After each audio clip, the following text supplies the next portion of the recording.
Hello tout le monde, j'espère que vous allez bien, bienvenue sur la chaîne du Club Crypto. On se retrouve aujourd'hui pour faire un top 10 des altcoins liés au métaverse, au gaming. On en parle énormément en ce moment, notamment depuis l'annonce de Facebook qui change de nom et qui a investi énormément d'argent pour développer l'univers des métaverses sur les prochaines années. Ça a eu une grosse hype au niveau des cours, des cryptos liés au métaverse. On a eu des projets qui ont totalement explosé, ça a intéressé énormément de personnes. Maintenant vous pouvez vous poser la question de est-ce qu'il y a encore des opportunités à aller chercher dans les cryptos liés au métaverse, même liés au gaming, ou est-ce que tout a déjà pumpé, est-ce que c'est trop tard? Donc j'ai fait des recherches, justement, je vais vous partager des cryptos qui selon moi sont assez intéressantes. Je vais vous montrer si on a des niveaux de prix intéressants actuellement ou alors quel niveau de prix rechercher. Donc on va se pencher justement là-dessus. Si vous-même vous avez des cryptos qui sont à vos yeux intéressantes liées au gaming et au métaverse, vous pouvez les mettre en commentaire si elles apparaissent pas dans la vidéo, ça sera toujours utile pour tout le monde. Et avant même de démarrer, je vous invite à vous abonner à la chaîne, ça récompense le travail qui est fourni. Ça vous permet vous d'avoir accès aux vidéos avant tout le monde et ça vous offre un avantage aussi évidemment dans le trading d'être placé avant les autres.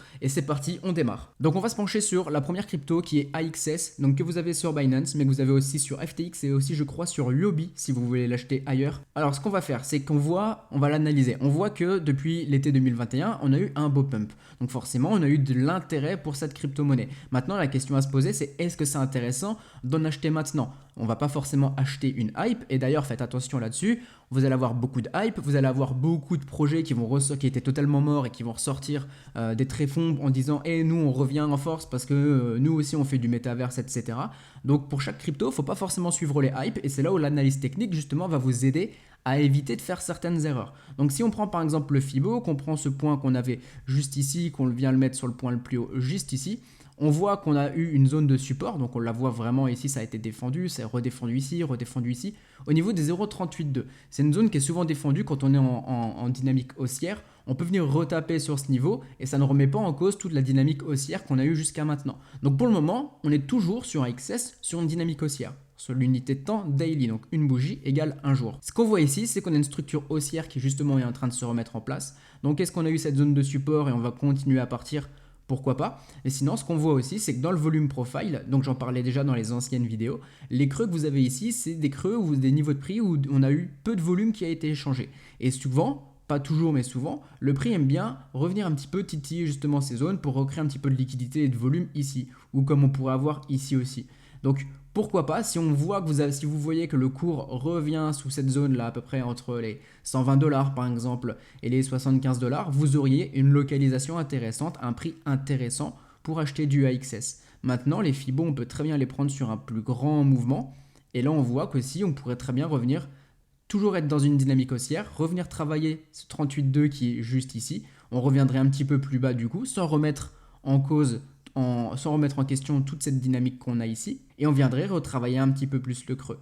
Donc c'est-à-dire que cette zone aux environs par exemple des 100 dollars pourrait être pourquoi pas une zone intéressante pour revenir acheter du AXS. Maintenant la réelle zone d'investissement c'est entre les 0,618 que vous avez juste ici et les 0,786 que vous avez juste ici. On voit qu'on a un creux ici aussi, un petit creux ici aussi. Donc si par exemple on repartait sur un petit cycle baissier qui nous amènerait un gros retracement sur AXS, cette zone juste ici entre les 64 dollars, en gros 65 dollars et les 37 dollars serait une zone très intéressante. Si en plus de ça, derrière, vous voyez qu'on retrouve ce type de structure, vous voyez comme un peu comme un W dans ces zones-là, ça serait très très sympa. Donc si aujourd'hui, imaginons, AXS vous intéresse vraiment, vous dites j'aimerais me positionner sur AXS, pas forcément prendre le risque d'attendre ici, parce que rien ne dit qu'on va venir retravailler ces creux, absolument il n'y a aucune science qui dit qu'on va venir forcément retravailler ces creux, c'est juste une probabilité. Si jamais vous vous dites, bah ok, si on ne revient pas chercher ces creux-là, ou ces zones de localisation comme ici, ou cette zone juste ici du 38,2, et que j'ai quand même envie d'avoir du AXS, est-ce que c'est une bonne zone pour en acheter? À mon sens, oui, parce qu'on défend bien cette zone.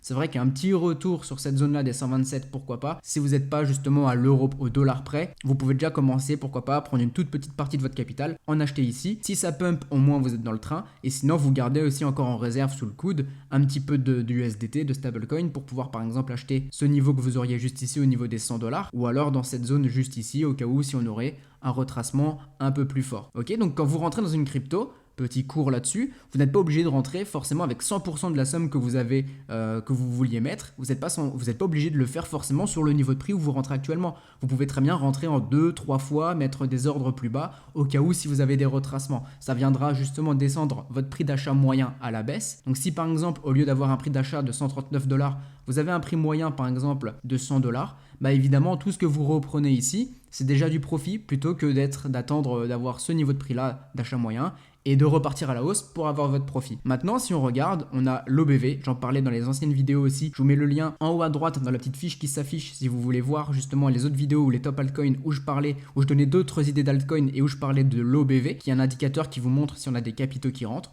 On voit qu'on a toujours des capitaux qui rentrent, on n'a pas forcément de réelle grosse prise de profit sur ce niveau de prix en tout cas, donc pourquoi pas aller chercher plus sur AXS. Maintenant au niveau de ce market cap, on voit qu'on a 8 milliards, donc c'est assez élevé évidemment. On aura peut-être la possibilité de chercher des cryptos liés au métaverse avec beaucoup plus de potentiel que AXS en termes de market cap. Donc 8 milliards évidemment, c'est toujours plus compliqué de faire un x2 sur un 8 milliards que de faire un x2 sur un 100 millions évidemment. Donc quoi qu'il arrive, AXS continue à avoir du potentiel, mais vous voyez que si vous voulez vraiment chercher de la précision dans vos entrées, vous avez des potentiels niveaux de prix à aller chercher un petit peu plus bas. On continue avec Mana, donc Decentraland. Si vous vous intéressez au métaverse, vous en avez forcément entendu parler.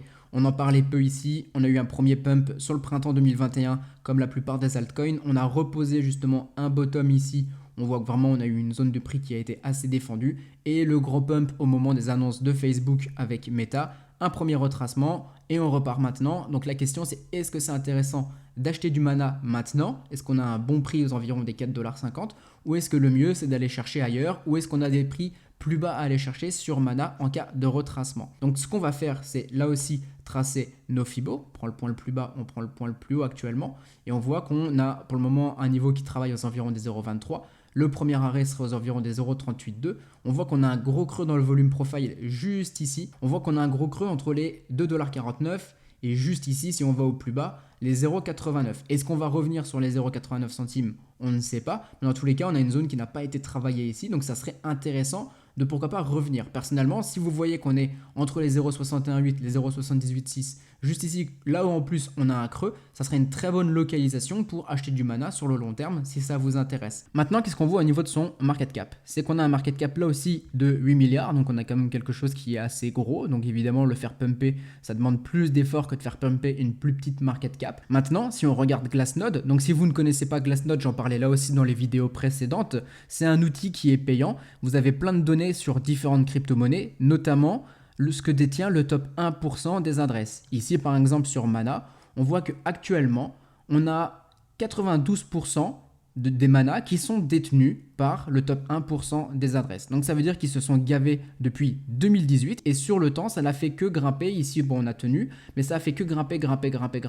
On voit que ici, là en bas, vous avez le prix de Mana. On voit que sur le printemps 2021, quand on a eu un gros retracement, les capitaux étaient rachetés par ce top 1%, donc c'est-à-dire que eux, ça ne les intéressait pas de vendre à ce niveau de prix. Ici, on voit justement que malgré les 4,50$ qu'on a actuellement, on voit qu'on n'a pas non plus un gros pic de vente de la part des top 1%. Est-ce que ça veut dire qu'ils veulent vendre plus haut? Peut-être. Ces informations-là de Glassnode, elles sont normalement payantes. Moi, je vous les partage de temps en temps gratuitement quand il y a besoin dans les vidéos. Et si vous avez rejoint mon Telegram privé, où je partage les trades qui sont intéressants à prendre, et sur lesquels vous pouvez faire du profit, je vous mets dedans gratuitement la liste de toutes ces données justement qui sont fournies par Glassnode par rapport au top 1%. Donc si vous rejoignez le Telegram, vous pourrez avoir accès à ces données gratuitement sans devoir payer Glassnode derrière, en plus d'avoir des trades qui sont intéressants à prendre. Donc si ça vous intéresse, vous avez le lien qui est dans la description évidemment, avec une explication de comment fonctionne ce Telegram. On va se pencher maintenant sur Illuvium, donc ici listé sur KuCoin. On a un historique assez faible, donc dans l'univers métaverse, on parle pas mal aussi de Illuvium. On avait une bonne zone d'entrée ici sur les 1400$. Si jamais on y revient, ça pourrait être assez intéressant. On a cette zone justement ici aux environs des 1899, donc on voit qu'on titille un petit peu cette zone. Si on vient vraiment la breaker, ça sera assez intéressant pour de l'achat, pour acheter justement cette structure que vous avez juste ici, toujours sur un horizon de temps daily. Si on vient justement tracer nos Fibo sur ce point et qu'on prend ce point le plus haut juste ici, la zone donc des 0,38 correspond, donc premier arrêt correspond justement aux 1400$ qu'on avait juste ici, donc ça sera assez intéressant comme zone. On voit qu'on a un petit creux dans la value, donc tiens, ça tombe bien. Si jamais on revient aussi sur ce niveau de prix, ça serait très intéressant sous les 1000$ en gros, hein, sous les 973 ici au plus bas 832, ça serait parfait. Maintenant au niveau de l'OBV, on voit qu'on a des capitaux qui rentrent aussi beaucoup. Quoi qu'il arrive, on est sur un token qui est assez jeune ici en termes de listing, on a un historique assez faible, donc on aurait préféré avoir beaucoup plus pour faire une bonne analyse. Mais si vous derrière le projet Diluvium vous intéresse, que vous avez envie d'en acheter, si on vient vraiment breaker cette zone ici des 1899 $, donc les 1900, ça sera intéressant. Si vous voyez qu'on revient sur ce niveau de prix, ça sera aussi intéressant pour en racheter et descendre votre prix d'achat moyen ou pour rentrer pour la première fois si vous n'en avez pas du tout. Donc voilà par rapport à Illuvium. Et pour se pencher sur son market cap, on est sur du 1 milliard, donc franchement c'est quelque chose de très raisonnable. On a une offre assez réduite en termes de tokens, donc ce qui pourrait avoir sur du long terme pas mal de rareté si le projet venait vraiment à bien se développer et qu'on avait vraiment une bonne croissance au niveau du prix et au niveau de la demande. Donc reste à voir ce que ça va donner sur le long terme, affaire à suivre, mais dans tous les cas on a des bons niveaux d'entrée ici et ici. On passe maintenant à Sand, disponible sur plusieurs plateformes. Ici, on va voir justement par rapport à FTX. Donc, très plat juste ici, un gros pump. Maintenant, où est-ce qu'on en est?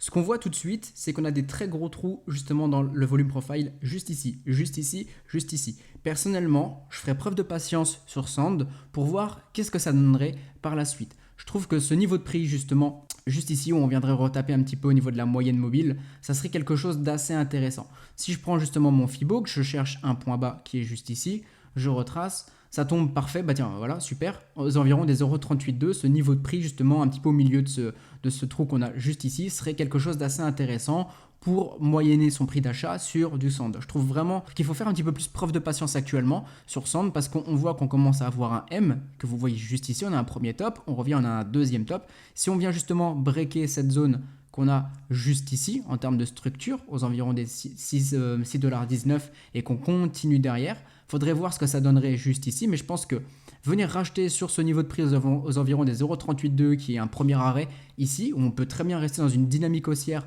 juste venir rechercher ici pour repartir, ok, sans remettre en question tout ce qu'on aurait vu juste ici, ça serait un super niveau de prix en termes d'achat. D'autant plus que, je l'ai déjà dit mais je le redis, on a ce creux ici dans le volume profile, on a vraiment ce trou, et si vraiment vous cherchez une grosse zone d'investissement, ça serait juste ici sous les 0,618, donc en dessous des 3,24$. Donc retenez bien si Sand vous intéresse, faites preuve un tout petit peu de patience pour le moment, juste voir si ce niveau de prix, on revoit une structure haussière ici, ça permettrait de dire qu'on défend vraiment bien ce niveau de prix et on repartirait.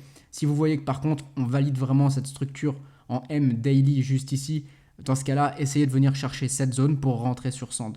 Maintenant, au niveau de l'OBV, on a vraiment eu un gros retournement ici, donc aussi patience, ok. Et on verra justement ce que ça donne. L'idée, c'est pas forcément de rentrer tête baissée dans un projet, dans une crypto, dès que quelqu'un en parle. C'est vraiment d'être patient. La patience est toujours récompensée en trading, en crypto. Il y a des opportunités, il y en a toujours ailleurs. Donc si Sand vous intéresse, mais que pour le moment, vous ne le sentez pas forcément et la chart n'est pas la meilleure qu'on pourrait voir actuellement, n'hésitez pas justement à aller chercher ailleurs, faites travailler votre argent ailleurs et quand sur Sand vous aurez des meilleurs signaux pour rentrer, à ce moment-là vous pourrez rentrer. Cinquième crypto qu'on va voir ensemble, c'est ENG, donc Engine Coin, ici listé sur Binance. Donc vraiment ici c'était ultra plat, on a eu un premier gros bump sur le printemps 2021, un gros retracement derrière, vous voyez qu'on est venu rechercher justement cette zone d'investissement entre les 0,618 et 0,786, donc ici ça a été une bonne zone justement pour recharger, pour les personnes qui avaient raté ce train juste ici, vous pouviez recharger ici. Maintenant on reprend ce mouvement qui est juste ici, hop je vais remettre ça bien comme ça. Si on cherche la même zone, ça serait sous les 2,29$ et les 1,60$. Donc là, pourquoi pas avoir un creux sous les 2,81$, vraiment un petit creux, les 2,29$. Ça serait au-dessus de la zone de rechargement. Donc si après on a quelques mèches ici, ça serait intéressant de pouvoir les prendre, de placer quelques ordres, pourquoi pas, en cas de grande mèche, de grand retracement, juste ici. Sinon, venir chercher la zone des 0,382 si vraiment vous voulez du ENG serait intéressant. Ici, vous attendez une structure haussière aux environs des 3,27$ et cette zone-là sera vraiment une zone potentiellement très intéressante sur ENG. Maintenant, on voit qu'on a un OBV qui continue de grimper. On le voit juste ici. Donc, c'est-à-dire que même sur ce gros retracement, les capitaux étaient vraiment rachetés. Donc il y a vraiment un besoin d'accumulation de la part de certains portefeuilles sur ENG. Donc voir ce que ça va donner sur la suite. On va se pencher maintenant sur YGG avec un market cap beaucoup plus faible, 577 millions au moment où on tourne la vidéo. On a peu d'historique dessus. Là, il s'est listé sur Binance. Je crois aussi que c'est listé sur Huobi. Peu d'historique, donc on va vraiment se faire ça uniquement par rapport aux structures. Au niveau de l'OBV, on voit qu'on a un petit peu une entrée de capitaux juste ici, mais il n'y a rien de conséquent par rapport à d'autres cryptos qui ont beaucoup plus d'historique. Mais on a néanmoins quelque chose d'assez intéressant. On a une structure avec un premier creux ici, avec un second creux. On a un premier creux là aussi qui se fait, un second creux. Donc si vraiment on vient break cette zone juste ici, que imaginons YGG pour X raison vous intéresse parce que vous avez suivi le projet, que ça vous branche ou quoi que ce soit, ou que vous voulez rentrer simplement sur des tokens qui ont un market cap beaucoup plus faible pour essayer de saisir plus d'opportunités justement de pump derrière, vous pouvez très bien vous intéresser à YGG et venir chercher justement cette zone des 11,50$ si on vient breaker cette zone juste ici. Maintenant, on avait aussi cette zone-là qui est assez intéressante. Donc, on voit qu'on est encore en train de la titiller au niveau des 8,39$, 8,40$. Donc, si on break ici, on aurait un premier signal ici, un deuxième signal ici si vous êtes beaucoup plus prudent. On pourrait prendre aussi ce signal qu'on a juste ici aux environs des 8,98. YGG, ça a du potentiel pour le moment. On a quelque chose d'assez séduisant en termes de chart malgré l'historique assez faible. Un market cap qui est là aussi assez faible. Donc si vous recherchez quelques petites pépites qui peuvent avoir du potentiel justement dans tout ce qui est métaverse, gaming, etc., YGG peut potentiellement faire l'affaire et être un bon candidat. Septième crypto qu'on va voir ensemble, c'est Atlas, Star Atlas, disponible ici sur FTX. Donc là aussi, on a un projet qui est assez jeune. On voit que le listing il date de septembre 2021. On a une structure, on a une charte qui est assez intéressante sur le plan de la structure. On a un premier creux ici, un second. Donc là, on avait un niveau assez intéressant ici justement pour faire de l'achat aux environs des 0,13$. La même chose ici, la même chose ici. Ok, donc on a des bons signaux qui se montrent sur Atlas. Donc ça reste assez intéressant. Au niveau de l'OBV, on a un OBV qui est assez croissant. Donc on a quand même pas mal d'accumulation justement sur ces niveaux de prix qui sont juste ici. Donc quelque chose d'assez sympa. Au niveau de son market cap, on est sur un market cap de 417 millions. Donc ça reste petit. Si on vient faire un x2 là-dessus, enfin c'est pas aberrant de faire un x2, un x3, un x4 sur un market cap comme celui-ci. Mais quoi qu'il arrive, si vous vraiment vous faites de l'analyse technique, que vous cherchez uniquement des charts qui vous intéressent, on a des bons niveaux de prix ici, bon niveau de prix ici aussi si on vient break les 0,2186. Encore ici aussi, donc assez intéressant, un OBV sympa, donc pas grand chose à dire sur Atlas parce qu'on a quelque chose d'assez jeune. Fouillez évidemment si le projet derrière peut vous intéresser, si c'est quelque chose qui rentre en ligne de compte, les projets dans vos investissements, dans vos achats. Mais voilà, pour le moment, sous les yeux, on a quelque chose d'assez intéressant. On va se pencher maintenant sur FEAR, FEAR, disponible sur KuCoin. Donc lui, par exemple, j'en avais parlé dans le Telegram privé où je partage les trades intéressants à prendre. J'en avais parlé aux environs des 2,30$, qu'on avait une bonne zone d'entrée. Donc ça a pas mal pumpé derrière. Donc les personnes qui ont pu prendre des profits sur la montée, bravo à vous parce que vous avez justement saisi le bon signal que j'avais partagé. Maintenant, on va voir si c'est intéressant de continuer à acheter du FEAR maintenant. Donc là, il y a eu un gros pump. Donc pour le moment, l'idée, ça serait de voir. Donc on n'a pas de signal vraiment de top de marché, de retracement pour le moment. Donc à voir ce que ça va donner. On peut se le garder sous le coude et voir si on va continuer ici à faire des structures haussières pour continuer à partir ou si justement on va venir faire quelques retracements, retravailler ces zones qui sont juste ici. On peut prendre un Fibo, venir le tracer, le mettre juste là. On voit qu'on pourrait venir chercher la zone des 0,382, ce qui ferait qu'on viendrait rechercher cette petite zone de support. Vous voyez au niveau des bougies juste ici. Ça pourrait être assez intéressant. La zone d'investissement vraiment serait sous les 1,95$ pour du plus long terme, les 1,40$. On a un OBV qui quant à lui par contre est assez croissant. Donc ça reste assez intéressant. On voit qu'on a une accumulation au niveau des capitaux. Au niveau du market cap, 22 millions, c'est très faible. Donc ça reste très intéressant. 65 millions de tokens. Donc sur du long terme, si vraiment ça porte ses fruits, que FEAR fonctionne très bien, on pourrait avoir une offre de rareté qui se mettrait justement en place au niveau du marché, ce qui ferait évidemment prendre plus de valeur pour FEAR au niveau du prix. Donc à voir par la suite, regardez là aussi si ça peut vous intéresser, mais actuellement je pense pas que ce soit le meilleur niveau pour rentrer, sauf si absolument vous en voulez. Ça serait un bon niveau aux environs des 2,75$, un petit retour vers ici. La vraie zone d'investissement serait ici aussi, si vous voulez prendre sur un plus grand mouvement encore depuis le début du listing, ça serait vraiment encore plus bas, 2,48$ et sous les 1,57$ juste ici. On passe maintenant à Gods Unchained, donc sur FTX, donc le ticker c'est GODS, donc listé assez récemment, on parle de octobre-novembre 2021. On commence quoi qu'il arrive en daily à avoir une charte qui est assez séduisante, donc ça c'est assez intéressant. On voit ici qu'on a une structure qui se met en place, on en a une deuxième qui se met en place ici, donc ça reste sympa, on a des bons volumes au niveau du volume profile, donc on a des bons niveaux de résistance qui vont se créer ici, qui vont se créer ici. On a un OBV qui pour le moment continue à faire quelques accumulations. Ok, donc assez sympa, on verra quand on aura un peu plus d'historique. Mais quoi qu'il arrive, sur Gods Unchained, si vous faites uniquement appel à la structure pour votre analyse technique, on a quelque chose d'assez intéressant pour le moment. Au niveau de la market cap, 157 millions, c'est assez faible, 500 millions de tokens. Je pense qu'on a plus de potentiel sur Gods, donc à voir par la suite. Mais en tout cas, ça peut être quelque chose d'assez intéressant si vous recherchez quelques petites pépites et si vous cherchez à diversifier votre portefeuille avec des tokens qui sont listés sur ce qui est lié au métaverse et au gaming. Donc si vous avez vous-même d'autres pépites que vous avez pu voir, etc., n'hésitez pas à les partager dans les commentaires. Si vous avez aussi des questions par rapport à tout ce qu'on a vu dans la vidéo, j'y réponds avec grand plaisir. Si ça peut vous aider, c'est parfait. On a aussi le Discord qui est gratuit où on est en train de créer toute une communauté. N'hésitez pas à le rejoindre. Là aussi, vous pouvez poser vos questions. Si vous voulez vous former à l'analyse technique, que tout ce que je vous montre ici, c'est quelque chose qui vous intéresse, que vous-même, vous avez envie de maîtriser l'analyse technique, vous avez ma formation, le lien est dans la description. Je vous apprends l'analyse technique de A à Z. Donc, comment créer une stratégie, comment partir de zéro pour devenir vraiment un bon trader et pouvoir faire des bons investissements, des bons achats, que ce soit sur du court terme comme sur du long terme. Ça vous permet derrière d'être meilleur que la majorité, donc de gagner plus que la majorité, de limiter vos pertes aussi. Sur un cycle haussier, c'est ultra important de ne pas le rater. Donc, mettez un maximum de chance de votre côté. Je reste disponible si besoin, je le rappelle, et on se dit à très bientôt pour une prochaine vidéo. Let's go!